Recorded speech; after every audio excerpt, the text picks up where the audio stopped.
What's up, everyone? It's Corey with Baseball Quotes, joined by the legendary Hall of Famer, Rollie Fingers. Rollie, thank you for joining us today. Nice to be here. Thank you.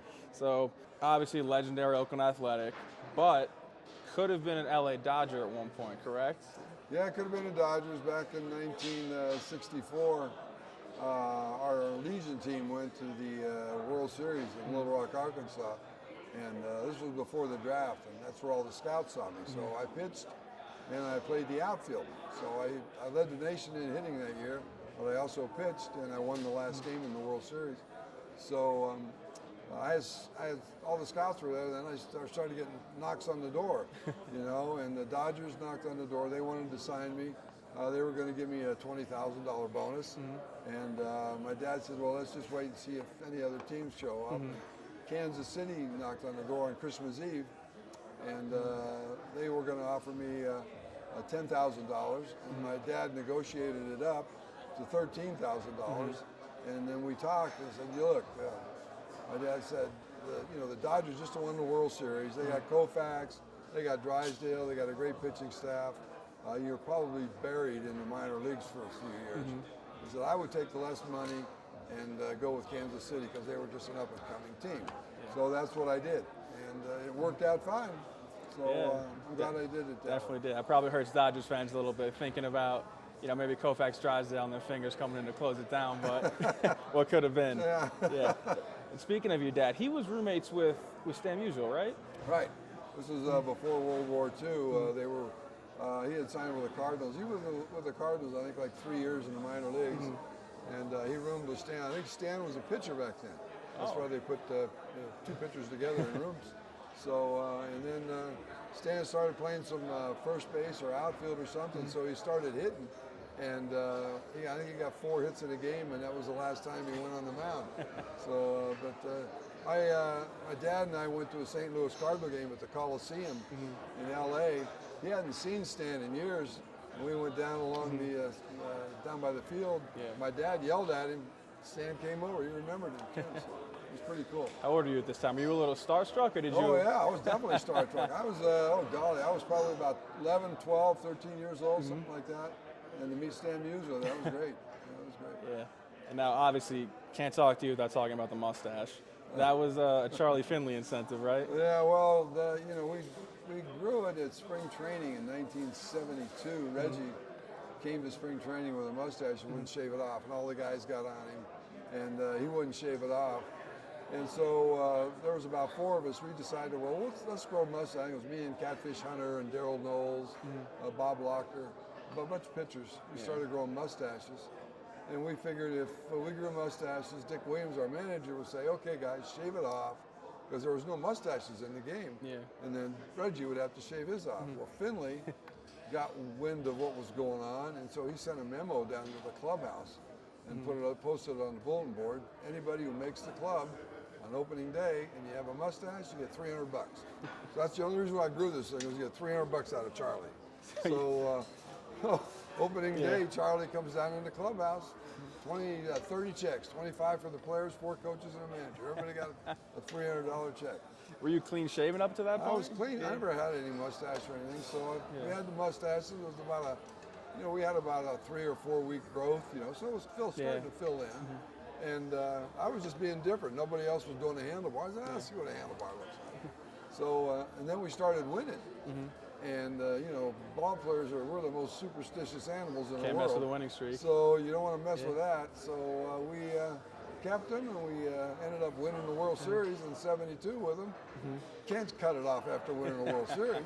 And then you win in '72, you win in '73 and '74. So after 3 World Championships, I'm stuck with this thing now. There's no shaving it off. So I was about to say, you got the 2 rings on too. What usually those? That's the first World Series ring, '72. That's a Hall of Fame ring. Oh, okay.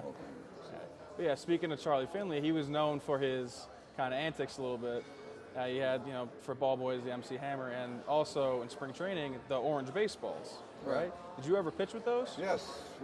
He tried them out at spring training, and I was pitching in a game, and we were using the orange ball, and I think three or four pitches in, I threw 2 of them back to the screen. I couldn't hold on to it. It was like throwing a cue ball, or really slippery. And so I told the umpire, I said, look, I can't throw with this thing. I want to kill somebody. So I took it out of the game. I didn't finish the inning with it. So, but I only threw about 4 or 5 pitches.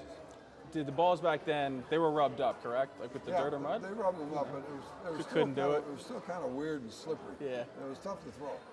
So what, kind of going off Finney a little bit, what were kind of your favorite promotions or antics that he did? Because I know he's famous for a lot, but what was kind of your favorite that he implemented? Oh, well, we had different promotions. He had Hot Pants Day, and Moustache Day.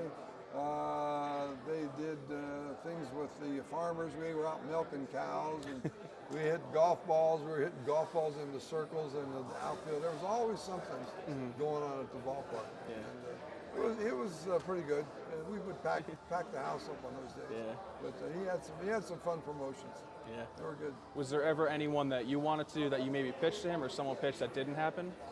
Is there anything what? Like a promotional idea that like you yourself or another player might have pitched to Charlie to say, hey, this will be a cool thing to do, or was No, it I never not like that? Like that? No, it was all Charlie's Yeah. idea. He was the crazy guy coming up with this Yeah. stuff. So started your career a little bit as a starter, and then obviously transitioned into the reliever role. 110, 120, 130 innings pitched a year as a reliever role. That's barely seen out of some starters now. Right. How were you able to kind of will yourself into pitching every day, every other day out of the bullpen? I was a starting pitcher for the first 2 or 3 years in the big leagues. Yeah. And I do okay. I had a couple shutouts, 4 or 5 complete games, but it got to the point where I was going out there and getting knocked out in the second or third inning, and waiting 4 days to get knocked out in the second or third inning again. It wasn't any fun. Yeah. So Dick Williams told me that in '71, about mid-season, you're out of the rotation, because I couldn't get you out. That's how bad I was. It was just horrible. Yeah. And so he threw me in the bullpen, and I was basically the long man. I was the guy who finished up the game if we were getting beat real bad or something. And I thought I was on my way to the minor leagues, really. So we were playing a game in New York, and we were getting beat like 11-3, and all of a sudden we're winning. It's 13-11, and it's the 8th inning, and I'm the only guy left to pitch. He's got to pitch me, so he brings me in. I pitch a couple of shutout innings. I get a save, struck out a couple guys. Next night, come back, I do the same thing. Then we go over to Boston. I pitch 2 innings there. Like 3 games in a row, I pitched 2 or 3 innings. Yeah. And he called me into his office, and he says, look, from now on, game situations, 6th inning on, I'm going to go to you. He says, do you have a problem with that? I said, nope, no problem at all. I'm going to be in the big leagues. I thought I was going to the minors. Yeah, whatever works. So that's how it all started. And from then on, I think I had 1 start after that. And that was it. How are you able to kind of condition yourself and condition your arm to pitch multiple innings? Well, I had a type of arm where I could throw every day, and I didn't mind it. I iced all the time. I iced my arm every day for 22 years, and I have pretty good control. So I had an idea where I was throwing the ball, and as a relief pitcher, that's one thing you need to do is be able to throw the ball, where you want to. So. And my arm was, I was a loosey-goosey type of pitcher. Yeah. I had pretty good velocity. I was throwing the ball in the low 90s. So, like I said, I could go out and throw 3-4 games in a row, and it never bothered me. Wow, that's a luxury not too many people Oh, have. yeah. So I just kind of fell into it. Yeah. And then 81, MVP and Cy Young. Did you ever envision yourself, winning the Cy Young Award as a relief pitcher, or even the most valuable player? No, you don't think about that when you're, especially being a relief pitcher. And 81 was just one of those years where nothing went wrong. I'd come in with the bases loaded, and I'd give up 3 line drives, and they'd be right at guys. You should have given up 4 runs, and you got 3 outs. Yeah. It was one of those things, and I had a great team. I had a great team behind me in Milwaukee that year. Robin Yount and Jim Gantner. They were a pretty good double play combination. We could score some runs, so if I did make a mistake somewhere along the line, I knew these guys were going to pick me up and score some runs. Yeah. So, yes, 81, just nothing went wrong. Everything went right. So, and I wasn't even thinking about the MVP. People were talking about maybe the Cy Young, but I did get that, and then the MVP came up. I think I beat Ricky Henderson by 8 or 9 votes or something. But that was more of a surprise, but I was happy about it for sure. Now, I know we got the whole Baseball Writers Association dinners now, it's televised and everything. How did it work back then? Was it a phone call, like a text, like a conversation with the manager? How do you find out that, you might be up for these awards, or then you win them? I got a call from one of the head guy of the Baseball Player Writers Association. Yeah. He called me up. I can't remember who it was, but that's how I found out. But it was a nice phone call to get. I can only imagine. And then kind of piggybacking off that, I mean, second reliever ever to the Hall of Fame. Did that ever cross your mind kind of throughout your career that, hey, this might be a possibility? I didn't know because I had nothing to gauge myself on. The only relief pitcher that was in was Hoyt Wilhelm, and he was a knuckleballer, but he also started. And he had a little over 200 saves, and I've had 340 some saves. So I had really nothing to gauge myself on as to whether or not I would get in. And so on the first ballot, I came up, I think 30 votes short. So I said, well, that's, I wasn't expecting that, really. And so the next year, I had a party, I had a restaurant, and I figured, what the heck, we'll have a little party at the restaurant and see if, maybe I'll get in. And so I knew what time they were going to call.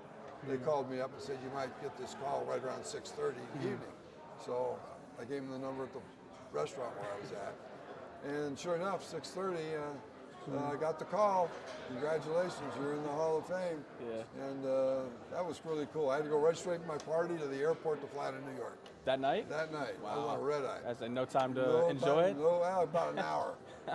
So, but it was fun. Yeah, I can only imagine. Last thing we got for you. Was there ever like a quote, a saying, any sort of inspiration that you kind of drew on throughout your career, throughout your life? Anything that's kind of motivated you or helped you along the way? Not really any quotes or anything. My dad was probably he was my motivation. He was he was an ex-pitcher, and he taught me just about everything about pitching, how to hold a baseball. So I would probably say he would be the number one person in my life to where I got. Rollie, thank you so much for taking the time to join us. Right. Really appreciate it. All right. Thank you. Yeah. All right. Cool.